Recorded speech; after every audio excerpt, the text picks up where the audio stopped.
fatiha laabi tati yalla ɗifu laabi jeena yo Allah waɗan en jam puɗɗoɗen golle ɗe inchallahu taala wa amin rawatina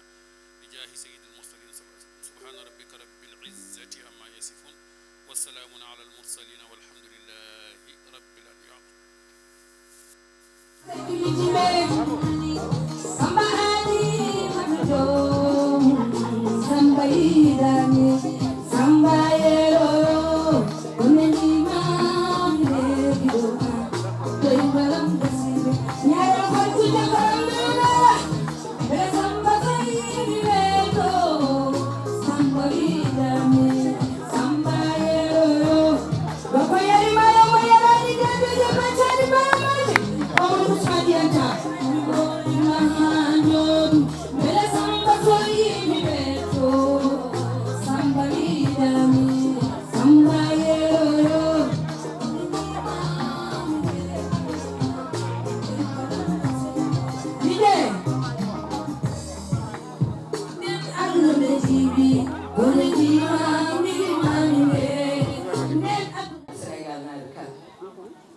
so tawi en ngari ɗo hannde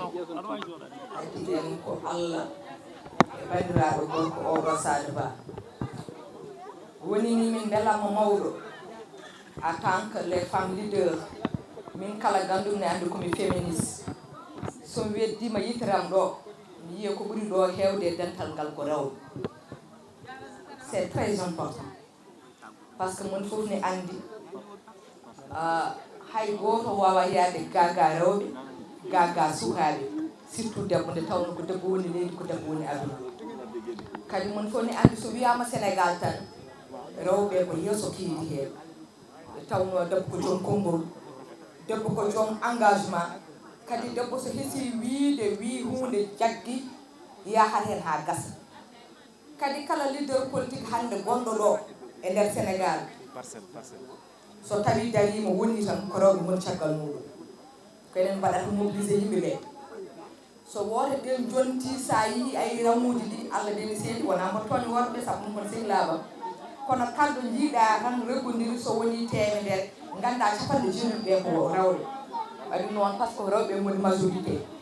wadde noon kala dariɗo yiya rewɓe ne woni caggal mumen anda ndi ko ummini ko hayhata Sadio Ba haal premier mbi so tawi wiyama neɗɗo ko moƴƴoyata ko bandu men kaali tingel ñaɓe kaali guilay ɗo hoddi ha imam hande ɗo mabɓe ɗo haali settanimama mum ko l'homme de développement ko neɗɗo mo ganduɗa kala ko dañi o artiti ko ɗo jeeyaɗo o artiti ko ɗo woni ɗo o yiɗi kadi ko yimɓe fof yo ndentu wona neɗɗo goto ko on wawi wallede wona leader bamboɗen caggal muɗum so dañi yeccito en par ce que enen fof eɗen gandi ɓuuren hewde wonɓe ɗo fof ko waɗɓe politique enen fof mataw jibini tan puɗɗiɗen politique kono ko ɓuuri hen tampude hen ko heewani yiide hen hoore muɗum walla hen saahaji ballen yimɓeɓe haaɓe daro haaɓe gona surtout wone worɓe ɓe ɓe jejjita en tawde noon eɗen jogui jootta e Sadio Ba eɗen gandi o walli en guila o wonani so woni o walla ɗen ɗum noon on ko wadde lancé message e monsieur Amadou Ba mo ganduɗa hande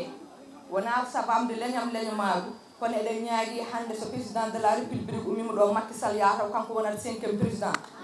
so tawi o laamima oto yejjid Sadio Ba oto yejjidɗo wondiɓe Sadio Ba par ce que cejjiɗo kala ko lammini ɗum ɗum yaawa wadde ko wiidemo yo andu enen fof wonɓe ɗo ɓe hay goto jobdi addani ɗo ala ko gonga addeni ɗo ko yidde addeni ɗo ko conviction minen ɓeeɗo fof min goni ko caggal Rugi Sall woni ko caggal Sadio Ba woni ko caggal Amadou Ba noon eɗen padimo inchallah mois de février ñande mois de février tinne ni en yooɗi ene feewi kono kala meɗen mo alano kartal walla dépose noɗo yo ya waɗo e retire carte muɗum so yonti woni ñalawma gongo so yonti yimɓe jaaha beddu o carte mumen ɗum woni gonga ɗum noon ko weltanade bandiraɓe e janma ɗon e jannade nene meɗen Ruth Babiyel Sall ene wonde président meɗen Sade Ba min noon banggue section mo Ruth Babiyel Sall o komin waɗi président to mouvement o wadde eɗen dari eɗen kabɓi ha tiiɗi eɗen dari eɗen dadi eɗen jaada e Sade Ba haaɗo Allah haali foof Allah jarama comme acteur politique gonmi ko Rufisque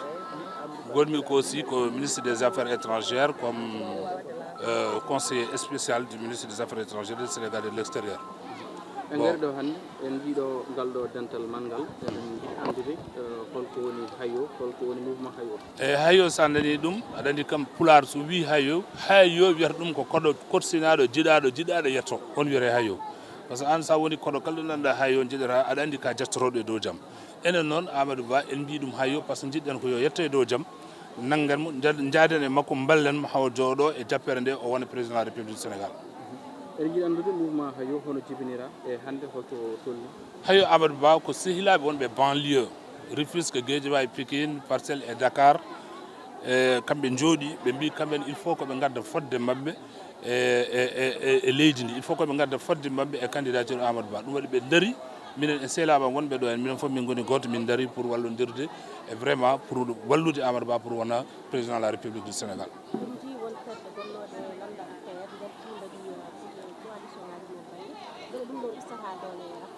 eyyi ene usta doole kono ɓen enen gandi toɓe ɓayroɓe goɗɗoyta neɗɗo noon sa yeehi anda to paɗa rutoro to gumminoɗa en mbiyaɓe kamɓe yoɓe dutto ɓe garta e Benno Bokk Yakar ɓe garta e coalition ɓe garta e APR par ce que eɓe gandi ko ɗum woni nafoore leydi ndi ko ɗum woni ganduɗa ko wallataɓe kamɓe hoore maɓe wallata leydi ndi par ce que hande nafoore leydi ndi ko Amadou Ba wona président de la République du Sénégal walla leydi ndi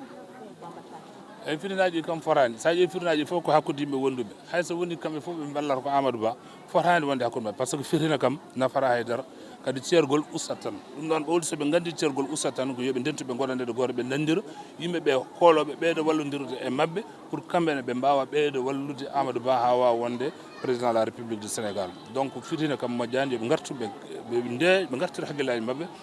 ɓe gondanede goto ɓe balla Amadou Ba. so tawi en duttima caggal seeɗa beele rendinde ɓiɓɓe fulɓe ɗo e nder Dakar lamorgo leydi Sénégal ko hunde welde. eyyi ɗo kam ko ala ko weeɓi ɗo hen surtout to banggue dawrugol par ce que hen sahaji ko mbimami ko wonko ɓenni ɗo ha wayno leydi ko link ponnoɗo wadde hakkude yimɓeɓe e politique aji ɗi e population ngaji e les acteurs politiques ene manqueno ko ɗum déjà minen miijade andude min ɗum ɗon tagui min gummi min mbi ko oɗo link il faut que min daro hen ɗum noon min jaahi population ɗe andideɓe noon ko Amadou Ba ari noon ko walludeɓe ari ko jokkodirde mabɓe e ko ngol ɗo so Allah lamɗo jaaɓi link poɗɗo wadde hakkude mabɓe population komin darotoɓe so Allah lamɗo jaaɓi so Amadou Ba woni mawɗo leydi Sénégal wawa yettiradeɓe noon walludeɓe no hannirta ni. holko jogori wonde prochaine étape. ɗo amen ɗo minen prochaine étape kay par ce que komin gonɗo ko tan par ce que minen joni min e banlieue ñande foof min telo min jiiya yimɓe min kalda mumen c'est la massification yatal et la sensibilisation pour andide yimɓeɓe Amadou Ba est le meilleur candidat pour que au février yimɓe gottanam on est président de la République du Sénégal ɗum tan woni ligguey amen. eyyi caɗele banlieue ene wayno leydi mais ko mbimami ko ɓuuri wadde essentiel ko to banggue politique ko population ngaji ɗi e wonɓe dow ɓe link poɗɗo wadde hakkude mabɓe o ene manque ɗum waɗi noon yimɓeɓe population woni la base a yahata ha majja anda holto fayi ɗum waɗi hannde sa yehi terrain yimɓe kewɓe ne mbima wonde minen min donki andude holko yahate ko min jiyani koye amen eɓe mbiya noon eko nandi hen donc waside horum don ko link o wona ko fonno ummade dow ko ummaki walla ko foti wonde hakkude mabɓe dow ko haɗi ɗum wonde tan ko wonɓe link gonɗo hakkude ko ɗum heddi ɗum noon minen darni min wonde link hakkude men mabɓe famnudeɓe ko yahata e dow mum pour kamɓene ɓe ganda koɓe ɓiɓɓe leydi ko fotɓe darade ɓe balla le meilleur candidat gonɗo Amadou Ba pour que janggo e jaam on jooɗo e jappere nde wawa wallude Haayo Amadou Ba ɗe wawi wiide hannde ko national nde wonno min mbanno ɗum ko banlieue mais sarima hannde min jeeyi emina Mbour emina Fatick emina Thiès emina Richard Toll emina Saint-Louis hay Podor min jettima toon te woɗɓe nannode min bangueji goɗɗi so Allah jaaɓi ko wondata mouvement national on jarama.